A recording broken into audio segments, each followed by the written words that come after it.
नमस्कार साथियों, स्वागत है आपका हमारे online YouTube channel learning space पे।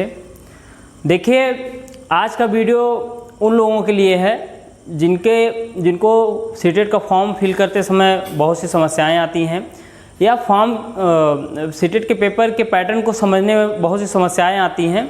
तो आज हम विभिन्न चीज़ों को यहाँ पे बिंदुवार शामिल करेंगे और आपको स्टेप बाय स्टेप बताएंगे कि कैसे आप फॉर्म भरने से लेके क्या क्या सावधानियाँ रखें और एक सीटेट के पेपर को आप किस तरीके से समझिए या उसमें किन किन चीज़ों को सम्मिलित किया जाता है, किन चीज़ों पर आप विशेष ध्यान दीजिए जिससे कि आप इस परीक्षा में सफल हो पाएँ। तो चलिए आइए शुरू करते हैं।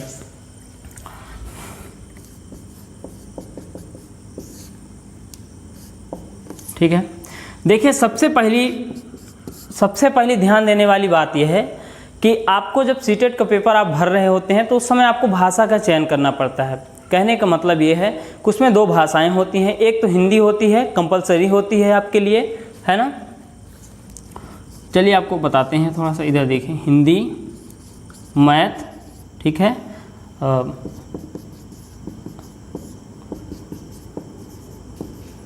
हिंदी, मैथ, ठीक है। आप यहाँ पे कर सकते हैं इंग्लिश या फिर संस्कृत, ठीक है।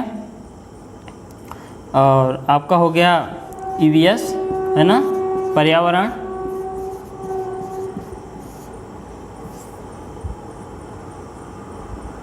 और एक आपका आता है पेड़ाबाजी, है ना, और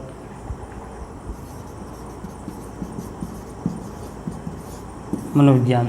चलिए देखिए, जो आपका टीटी वगैरह होते हैं, टीटी में कहने को तो होता है कि 15-15 नंबर, कहने का मतलब ये होता है कि 15 नंबर आपका पेडागॉजी का आता है सब्जेक्टिव और 15 नंबर क्या आता है उस विषय से। जैसे मान लीजिए कि आपका गणित हो गया तो गणित के क्वेश्चन वगैरह आएंगे और 15 नंबर गणित का शिक्षण आएगा।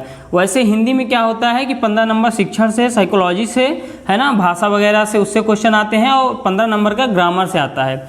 लेकिन टीटी वगैरह में ऐसा नहीं होता है ना, आयोग इस चीज़ों को नहीं रखता कंपलसरी। वो क्या करता है, ज़्यादातर थ्योरिकल क्वेश्चन पूछता है, ठीक है। लेकिन सीटेट में ऐसा नहीं होता है। सीटेट में वास्तविकता ये होती है कि 15 नंबर आपका हर एक सब्जेक्ट में चाइल्ड साइकोलॉजी जुड़ी हुई होती है, ठीक है। इसलिए आपसे अगर आपको थोड़े से कॉन्सेप्ट आते हैं तो सीटेट को निकालना आपके लिए बहुत ही आसान है, क्योंकि 15-15 नंबर तो आप आराम से ये कर ही ले जाओगे। और थोड़ा सा सब्जेक्टिव अगर आपको नॉलेज होगा तो आप इजीली सीटेट को क्रॉस कर सकते हो। देखिए, मैंने परीक्षा 2-3 बार दी हुई है और हर बार मैंने इसको मतलब क्रॉस किया है। तो ये बहुत ही आसान है, इसके लिए आपको ज़्यादा मेहनत करने की ज़रूरत नहीं है, बस चीज़ों को थोड़ा सा समझने की ज़रूरत है, इसके पैटर्न को समझने की ज़रूरत है। आज हम यहाँ पे उन चीज़ों को डिस्कस करेंगे बिंदुवार कि आप कैसे इस चीज़ को आसानी से समझ सकते हैं और इस परीक्षा को आसानी से निकाल सकते हैं, ठीक है। बाकी 15-15 नंबर आपके क्या आते हैं, सब्जेक्टिव आते हैं, ठीक है। तो अब हम सबसे पहले आज मनोविज्ञान से शुरू करते हैं आपको।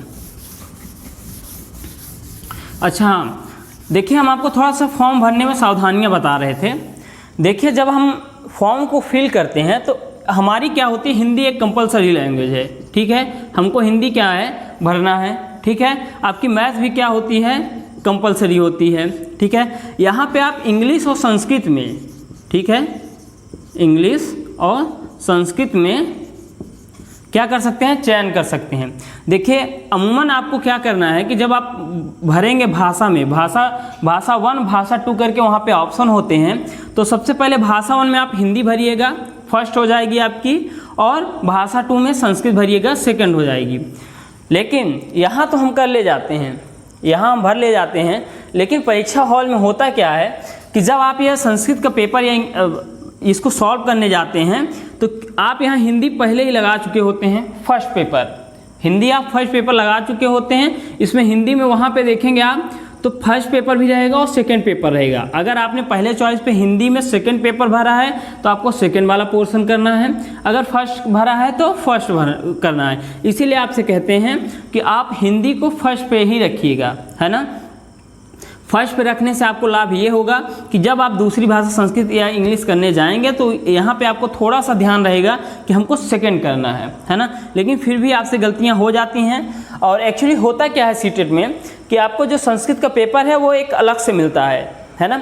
ये सारे 4 सब्जेक्ट उसमें रहेंगे और एक क्या होगा संस्कृत का आपको ऑप्शनल में मिलता है।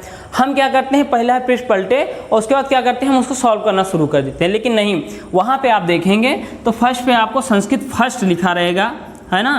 तो वो आपको वो वाला छोड़ देना है। कुछ आगे जाएंगे आप तो फिर संस्कृत सेकंड पेपर आपको मिलेगा, तो वहाँ पे आपको क्या करना है, संस्कृत सेकंड पेपर हल करना है, क्योंकि आपने हिंदी पहले ही हल कर चुके हैं, आप हिंदी फर्स्ट ही भरे हैं, ठीक है।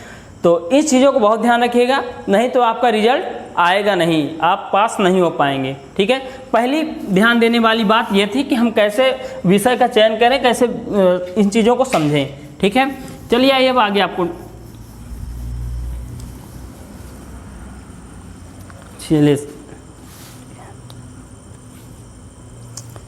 चलिए देखिए, एक तरह से आप ये जान लीजिए कि सीटेट का पेपर बहुत लेंदी होता है, कहने का मतलब बहुत विस्तृत होता है। तो उसके प्रश्नों को समझने का एक पैटर्न होता है, हमको एक तरीके से प्रश्नों को समझना पड़ता है, क्योंकि उसके 2-2, 3-3 पैराग्राफ के क्या होते हैं, क्वेश्चंस होते हैं। अगर आप सही से क्वेश्चंस को पढ़ेंगे, उसके बाद आंसर को समझेंगे, और जब तक आप चीज़ों को समझेंगे उसके बाद आपको दोबारा पढ़ने की आवश्यकता पड़ जाती है ना। तो कोशिश यह किया करिए कि जब हम प्रश्न पढ़ें, जैसे मान लीजिए कि कोई प्रश्न पढ़ें तो उसको ध्यान से समय लेके प्रश्न को आप पढ़ लीजिए, ठीक है।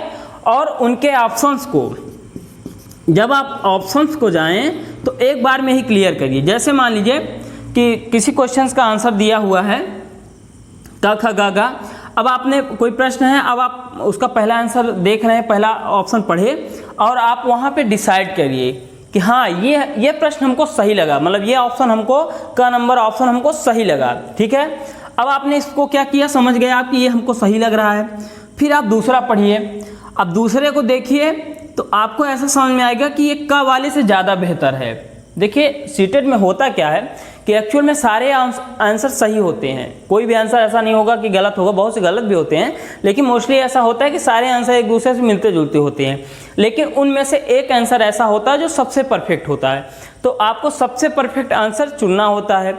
तो वहाँ पे आप क्या करिएगा कि क को देखिएगा, तो क को आप कहेंगे कि हाँ ये ठीक है, अच्छी बात कर रहा है, पॉजिटिव चीज़ें निकल के आ रही हैं, तो ये सही हो सकता है, ठीक है। फिर आप आइए ख पे आइए, आपको लगा कि क वाले से ज़्यादा अच्छा आंसर ख का है, तो आपने ख को कह दिया कि नहीं, क से अच्छा आंसर ख है, तो अपने आप क क्या हो गया, कैंसिल हो गया। अब आपका फोकस क्या हो गया, ख पे, क्योंकि ये इससे ज़्यादा बेहतर है ना। अब आपने ग को देखा, आपको लगा कि ख की तुलना में ग भी सही नहीं है, तो ग भी कैंसिल हो गया, ख ज़्यादा सही है। अब आपने घ वाला पढ़ा और आपको लगा कि इन तीनों से बेहतर क्या है, घ है, तो इस तरीके से आप क्या कर सकते हैं, एक बार में आंसर का चयन कर लेंगे। अगर आप ऐसा इन विधियों से, इन तरीकों से नहीं करेंगे तो इसके ऑप्शंस को आप बार बार पढ़ेंगे, आपका समय ज़ाया होगा, और जब आपका समय यहाँ पे चला जाएगा तो अन्य विषयों को आप टच नहीं कर पाते हैं। ज़्यादातर लोगों के साथ हमने देखा है कि यही समस्याएं आती हैं कि वो पेपर को सॉल्व करते समय उनके पास समय अभाव हो जाता है, ठीक है। तो अगर आप इन चीज़ों का ध्यान रखेंगे तो कभी भी आपको टाइम की कमी नहीं होगी। जैसा कि मोस्टली मेरे साथ होता है, मैं 15 से 20 मिनट 25 मिनट पहले ही पेपर सीटेट का ख़त्म कर लेता हूँ, ठीक है। चलिए आइए आगे आपको ले चलते हैं और कुछ बातों को बताते हैं कि क्या किन चीज़ों को आप ध्यान रखिए, ठीक है।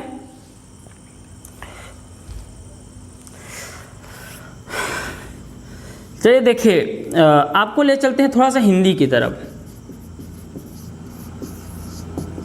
देखिए, जो सीटेट की हिंदी का प्रश्न पत्र होता है, हिंदी और संस्कृत, ठीक है, या आपने इंग्लिश ले रखा है, वैसे मैं आपको बताऊं कि आप संस्कृत का चयन करिए, आप ज़्यादा फायदे में रहेंगे, ठीक है। हिंदी और संस्कृत, देखिए इनमें बहुत सी चीज़ें कॉमन हैं। क्या कॉमन है आपको बताते हैं। पूरा का पूरा भाषा शिक्षण लगभग आपको सेम पड़ेगा, है ना, एक जैसे ही होगा, बस आपको लैंग्वेज का अंतर होगा, तो थोड़ा सा आपको संस्कृत की लैंग्वेज पकड़ने की प्रैक्टिस करनी होगी, ठीक है। चलिए आइए आपको बताते हैं थोड़ा सा हिंदी के बारे में।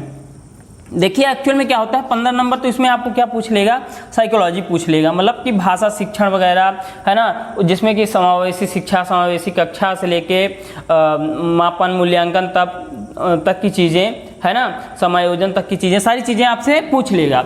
और 15 नंबर में क्या करता है ये, अपठित गद्यांश या अपठित पद्यांश करके क्या करता है, एक आपको पैराग्राफ दे देगा और उन पैराग्राफ से आपसे क्या करेगा, क्वेश्चन बनाने के लिए कहता है। दो पैराग्राफ दे देता है, उन्हीं से आपको क्या करेगा, क्वेश्चन, उसी से क्वेश्चन निकालना रहता है। तो देखिए इसका सबसे अच्छा तरीका ये है कि आप इसकी प्रैक्टिस कर लीजिए। इन प्रश्नों को आप कैसे जल्दी से जल्दी पकड़ सकते हैं, उसमें से ढूंढ के निकाल सकते हैं, उसकी प्रैक्टिस कर लीजिए। और आपको बताते हैं कि इन्हीं पैराग्राफ से ही क्या करता है, वो शब्दों का आपसे विलोम, पर्यायवाची, संज्ञा, सर्वनाम, क्रिया विशेषण, ये सब चीज़ें क्या करता है, पूछता है। तो देखिए हिंदी की तैयारी के लिए आपको इन चीज़ों का संज्ञा, सर्वनाम, क्रिया विशेषण, है ना, थोड़ा बहुत विलोम, पर्यायवाची, इनका अगर सामान्य ज्ञान होगा तो आप इन 15 में से आराम से 10 से 12 क्वेश्चन क्या कर ले जाएंगे, सही कर ले जाएंगे। इजीली आप इससे 10-12 क्वेश्चन क्या कर सकते हैं, आसानी से पा सकते हैं। और एक सलाह मैं आपको और दूंगा कि देखिए हिंदी का पोर्शन आप पहले करने की कोशिश कीजिएगा। अब मैथ और संस्कृत से पहले क्या करिएगा, आप हिंदी करने की कोशिश करिएगा। अगर आपकी संस्कृत मजबूत है तो आप संस्कृत को भी कर लीजिएगा, लेकिन मैथ से पहले इन चीज़ों को क्या दीजिए, प्राथमिकता दीजिए, क्योंकि ये आपको ज़्यादा से ज़्यादा नंबर दिलाने वाले सब्जेक्ट हैं। अगर आप इनको लास्ट में करने जाते हैं तो आपका क्या होता है, समय नहीं बचता और आप इन्हीं को नहीं हल कर पाते हैं, तो आपके लिए क्या हो जाएगा, ये नुकसानदेह हो जाएगा। चलिए ये था कि हमने आपको इस 15 नंबर का, हिंदी का 15 नंबर के क्वेश्चन के बारे में बताया कि ये क्या होते हैं, गद्यांश से पद्यांश से, अपठित गद्य या पद्य से क्या करता है, क्वेश्चन बना लेता है, उसी से आपसे क्वेश्चन करता है। ठीक है, अब इन 15 नंबर की बात पे आते हैं। देखिए इसमें आपके मोस्टली शामिल है समावेशी कक्षा, है ना, भाषा शिक्षण, जिसके अंतर्गत मान लीजिए मातृभाषा। ठीक है, देखिए आयोग मातृभाषा से बहुत क्वेश्चन बनाता है। हर साल इससे 1-2 क्वेश्चन हिंदी और संस्कृत में बराबर रूप से पूछे जाते हैं। ठीक है, भाषा शिक्षण में भी क्या करते हैं, पूछते हैं, और समावेशी कक्षा से भी क्वेश्चन पूछे जाते हैं। जैसे समावेशी कक्षा के 1-2 प्रश्न बहुत प्रचलित हैं जो आयोग हर साल पूछता है। जैसे कि कोई कक्षा है, बहुभाषी कक्षा है। ठीक है, बहुभाषिकता को आप, बहुभाषिकता, इसको आप नोट कर लीजिएगा। ये चीज़ें बहुत इंपॉर्टेंट है। बहुभाषिकता से आपको हमेशा क्वेश्चन पूछता है। एक इसका क्वेश्चन बहुत प्रचलित है, आयोग हर साल पूछता है कि एक कक्षा है जिसमें क्या है कि विभिन्न भाषा बोलने वाले बालक हैं, मतलब बहुभाषिक कक्षा है। तो विभिन्न भाषा बोलने वाले कक्षा बालक हैं, तो उस कक्षा पर उन बालकों के लिए कैसा प्रभाव पड़ेगा, मतलब बहुभाषिक वाली कक्षा का बच्चों पे कैसा प्रभाव पड़ेगा। तो देखिए आपको दिमाग में ये आएगा कि सारे बच्चे अलग अलग भाषा बोलने वाले हैं, तो उनको एक दूसरे से समायोजन में क्या होगी, कठिनाई आएगी, और आप क्या करेंगे, यही आंसर वहाँ पे लगा के आएंगे। जबकि वहाँ पे एक आंसर ये भी दिया रहेगा कि ऐसी कक्षा बच्चों के लिए क्या करेगी, अनुकूल प्रभाव डालेगी, सकारात्मक होगी, है ना, बच्चों के विकास में क्या होगी, सहायक होगी। तो ये आंसर क्या होते हैं, सही होते हैं। क्यों? क्योंकि बच्चे क्या करते हैं, विभिन्न संस्कृतियों से आए बच्चों से क्या करते हैं, कुछ ना कुछ सीखते हैं, तो आपस में क्या होता है, उनका ज्ञान बढ़ता है। तो इसका हमेशा सकारात्मक वाले ऑप्शन पे जाइएगा। हर साल आपसे क्या करता है, आयोग धोखा करता है। और फिर क्या करता है, इसी प्रश्न को उल्टा करके वो आपसे पूछ लेता है शिक्षक के ऊपर कि एक बहुभाषिक कक्षा का एक शिक्षक के शिक्षण प्रक्रिया पे क्या प्रभाव पड़ता है। तो देखिए जो शिक्षक की शिक्षण प्रक्रिया होती है वो क्या होती है, प्रभावित होती है। कहने का मतलब ये है कि उसको कठिनाई महसूस होती है। क्यों? क्योंकि एक शिक्षक 10 प्रकार की बोली भाषा नहीं समझ सकता, और 10 प्रकार की भाषा बोलने वाले बच्चों को हैंडल करना एक जटिल कार्य है। 1, 2, 3 कोई भी शिक्षक होगा, एक भाषा में, 2 भाषा में, 3 भाषा में जानकार हो सकता है। वो ऐसा नहीं है कि वो 10 ये सारी भाषाओं को जानता हो, है ना। तो एक उसके लिए क्या है, एक चुनौतीपूर्ण कक्षा है ना। बहुभाषिक कक्षा क्या है, एक बहुभाषिक कक्षा में शिक्षण करना शिक्षक के लिए चुनौतीपूर्ण कार्य है। तो यहाँ पे आप ये चीज़ें बहुत अच्छे से समझ लीजिएगा। इसके कॉन्सेप्ट के सारे वीडियोस मैं अपने चैनल पे आपको अपलोड कर दूंगा, अपलोड कर भी रहा हूँ, कर दूंगा। वहाँ से अगर आप पढ़ेंगे तो हिंदी के पूरे सारे पैटर्न आप सीख जाएंगे, और मैं गारंटी कहता हूँ कि आप करके आओगे तो 25 नंबर आप सही करके आओगे। अगर आपसे थोड़ा बहुत डिस्टर्ब भी होगा तो वो आपका सिर्फ हिंदी ग्रामर होगा, और इतना होता है, चलता है। ठीक है, तो बहुभाषिकता से क्वेश्चन बहुत बनाता है, मातृभाषा से पूछता है कि मातृभाषा का बच्चे पे क्या प्रभाव पड़ता है ना। वो सकारात्मक होती है कि बच्चा अगर मातृभाषा का प्रयोग कक्षा में करता है तो एक मतलब इसको शिक्षक किस रूप में देखता है, तो ये भी सकारात्मक है ना। तो इन सब चीज़ों के हम वीडियो आपको बना देंगे, और यही सेम चीज़ें संस्कृत भाषा में भी क्या होती हैं, पूछी जाती हैं। इसीलिए कहते हैं हिंदी और संस्कृत में बहुत सारी समानताएं होती हैं। तो और एक क्या आता है, बीमारी से क्वेश्चन आता है, जैसे लेखन संबंधी या पठन संबंधी बीमारियां हो गई है ना, या बोलने के दोष वगैरह से हो गया। और विभिन्न प्रकार के बच्चों की पहचान, आप कैसे पहचान कर पाओगे कि हाँ बच्चा सुनने में अक्षम है या देखने में ऐसे करके, तो बच्चों की पहचान वगैरह, या बच्चों को किस प्रकार के अगर दिव्यांग बच्चे हैं या प्रतिभाशाली हैं तो उनको आप किस प्रकार से मैनेज करेंगे। कुल मिला के यही सब क्वेश्चन क्या करता है, वो बनाता है। तो हिंदी और संस्कृत का पैटर्न सेम है, उसमें भी ऐसे पैराग्राफ वगैरह होंगे, उनसे आप क्या करेगा, आपसे चीज़ें पूछ लेगा, ठीक है। और यही चीज़ें संस्कृत में भी उठा के आपसे पूछ लेता है, ठीक है। आपकी दो चीज़ें हिंदी और संस्कृत क्लियर हो गया है ना, आप समझ गए होंगे कि इसको आपको क्या कैसे करना है। चलिए आइए आपको आगे ले चलते हैं। अब बात करते हैं साइकोलॉजी की, है ना। इसको मार्कर सही करो, ठीक है। चलिए आइए बात करते हैं मनोविज्ञान विषय की। देखिए 30 नंबर का प्रश्न होता है। देखिए आपसे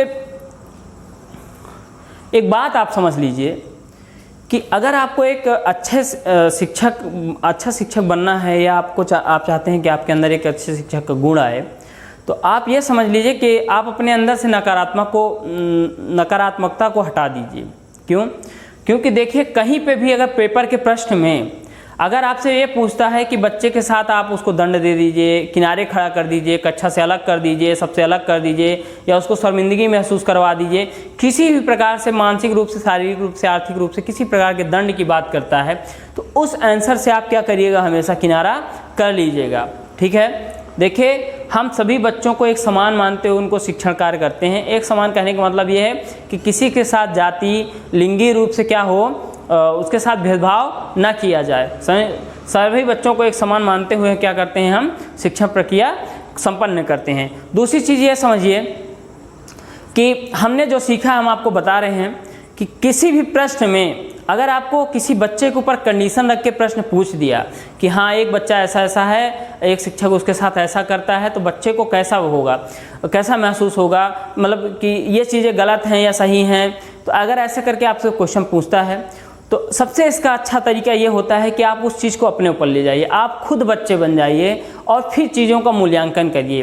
कि मान लीजिए कि एक शिक्षक क्या करता है, जब आप पढ़ रहे हो कक्षा में और आपको क्या करे, कोई चीज़ आप ना बता पाएँ और आपको कक्षा में खड़ा कर दे या कक्षा से बाहर निकाल दे, एक किनारे खड़ा कर दे, तो आपको कैसा महसूस होगा। अगर उस बच्चे को अगर आपको अच्छा महसूस नहीं होगा तो जाहिर सी बात है कि उस बच्चे को भी अच्छा महसूस नहीं होगा, ठीक है। तो इस तरीके से आप क्या करते हैं कंडीशन बेस्ड क्वेश्चंस को आसानी तरीके से पकड़ सकते हैं, ठीक है। और ये इसका यही तरीका है ना। दिमाग को, सोच को ज़्यादा से ज़्यादा विस्तृत करिए और चीज़ों को ज़्यादा से ज़्यादा सोच के हल करने की कोशिश करिए। इनकी कोई थ्योरीज नहीं होती हैं, है ना। इसको आपको अपने आप ही क्या करना पड़ता है, समझना पड़ता है कुछ चीज़ों को, ठीक है। इसमें क्या करता है, बीमारी वगैरह पूछता है, ठीक है। और कुछ हम मनोवैज्ञानिक के नाम आपको मोस्टली लिखे दे रहे हैं, आप देखिएगा हर साल के पेपर में इन्हीं से पूछा जाता है, ठीक है। जीन पियाजे, ठीक है, नोम चॉम्स्की, ठीक है। और एक है Albert Bandura,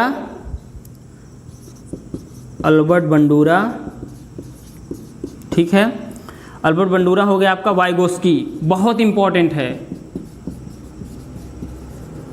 Vygotsky.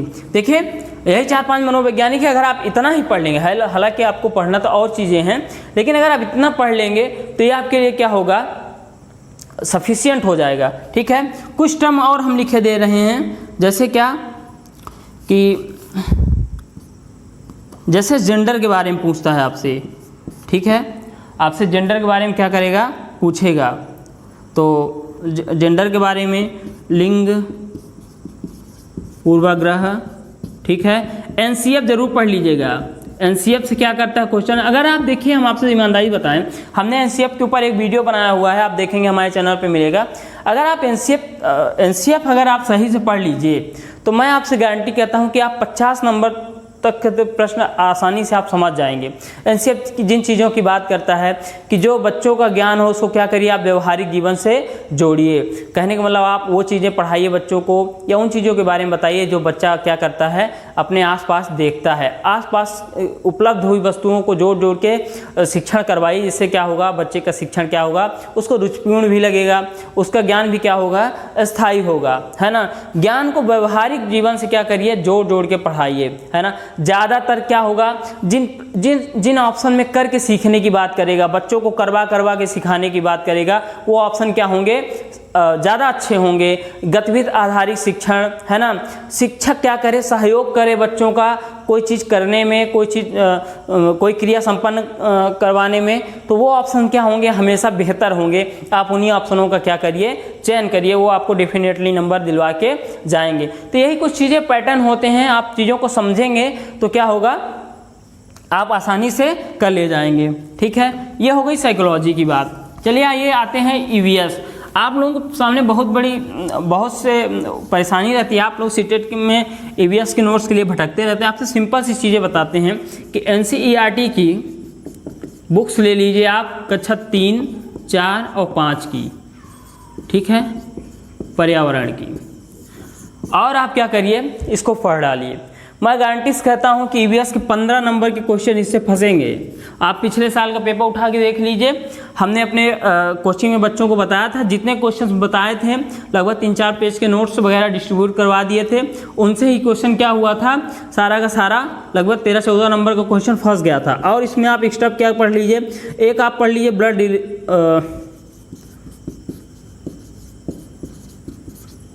Blood relation पढ़ लीजिए, ठीक है।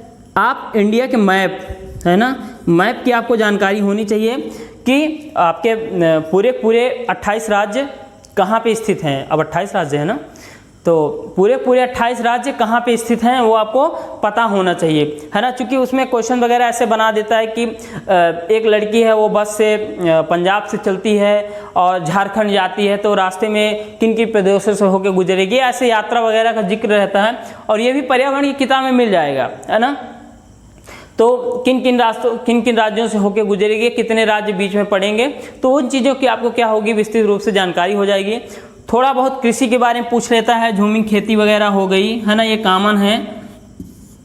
झूमिंग खेती तो असम वगैरह में होती है, ठीक है ना। और घर आवास के बारे में क्वेश्चन, ये आप देखेंगे तो पर्यावरण की सारी बुक्स में ये सारी चीज़ें आपको कवर हो जाएगा। देखिए पिछली बार हाथी वाला क्वेश्चन पूछा था, घर आवास वाला क्वेश्चन पूछा था, है ना। तो ये चीज़ें क्या होगा, आपको यहाँ से मिल जाएंगी। अगर आप इतना करते हैं तो आप भी इसमें आराम से पर्यावरण में भी क्या करते हैं, 20 से 25 नंबर आराम से ला सकते हैं। देखिए अगर साइकोलॉजी की बात करें शिक्षण की पर्यावरण में, तो देखिए इसमें ज़्यादातर बच्चों को खुद से अवलोकन करके, है ना, निरीक्षण परीक्षण, ठीक है, या भ्रमण विधि, है ना, खुद से किसी चीज़ का कोई क्रियाकलाप करके सीखने की बात जहाँ पे करता है, वो सब ऑप्शन क्या होते हैं, अधिकतर सही होते हैं। तो इन चीज़ों को आप ध्यान देंगे तो पर्यावरण के भी सब्जेक्ट में आप अच्छा नंबर ला सकते हैं, ठीक है। चलिए एक आखिरी रह गया आपका मैथ।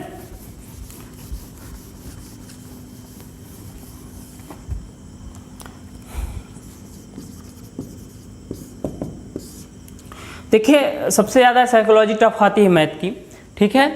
तो देखिए एक्चुअल में जो अन्य सब्जेक्ट्स होते हैं उसमें तर्क वगैरह की बात नहीं की जाती है, ठीक है। लेकिन जो मैथ की साइकोलॉजी होती है वो थोड़ा सा तर्क पे आधारित होती है ना।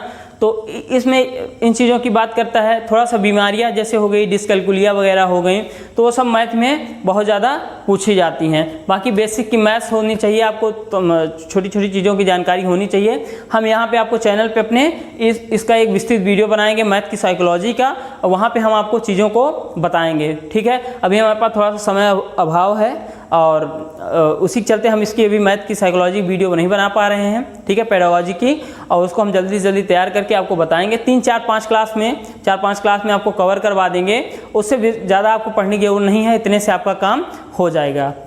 तो ये रहा पैटर्न, ठीक है। सीटेट का पेपर 150 नंबर का होता है, तो अगर आप इस पैटर्न से पढ़ाई करेंगे तो मैं आपसे कह सकता हूँ कि आप 100 से 110 नंबर आराम से ला सकते हैं, ठीक है। और हम चैनल पे डेली वीडियोस अपलोड करते हैं, वो आपके सीटेट के लिए बहुत इंपॉर्टेंट है, ठीक है। आप उनको देखिए, अगर आपको पसंद आते हैं तो उन लोगों के साथ भी शेयर करिए, ठीक है, वो आपकी परीक्षा के लिए बहुत लाभकारी होंगे।